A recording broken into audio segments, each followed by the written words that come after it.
ملي عالمني بلسمان إسان haga yoom dhibba taane tokkicha saree baqataa jiran akka jaldeessaa haga yoom nalloo lamaa jiran akka bineensaa mootummaadhaan godhu dhiiga keenya karaarraadha akka fixeensaa haga yoom qalamni keenya seenaa dhiigaa barreessaa rakkoon ummata keenya inni har'aaf kaleessaa bilisoomne ofiin jedhaa osoo jiru gabrummaa keessa kanaafaan sagaleessaa yoo rabbiin na faamsiise hammumaan danda'ee nu garsiisu uummata Oromoo ka biyya ofirratti abbaate si kadhanne yaa ilaahii yaa mootii mootummaansaa kooni guutuu wal gahee nu garsiisu uummata Oromoo ka biyya ofirratti abbaate si kadhanne yaa ilaahii yaa mootii mootummaansaa kooni guutuu wal gahe nu garsiisu uummata Oromoo ka biyya ofirratti abbaate.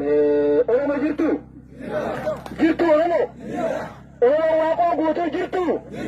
Oromoon Taaddasaa Birruu jirtu? Oromoon Jaarraa Abbaa Gadaa jirtu? Oromoon Nadhii Gammadaa jirtu? Oromoon Leenjisoo Diigaa jirtu? Oromoon Jaal Waaqoo Bisaa jirtu? Oromoon Jaal Magarsaa jirtu? Jirtu?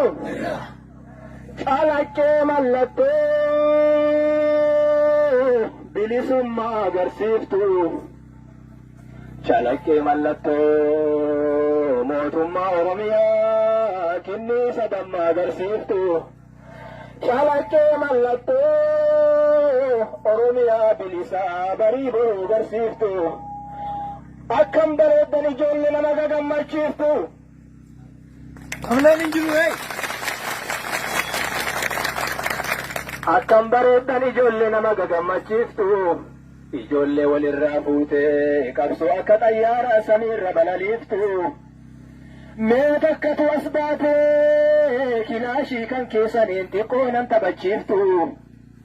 Mee takkatu as baatee zinnaara kan keessaniin xiqqoo nan taphachiiftu.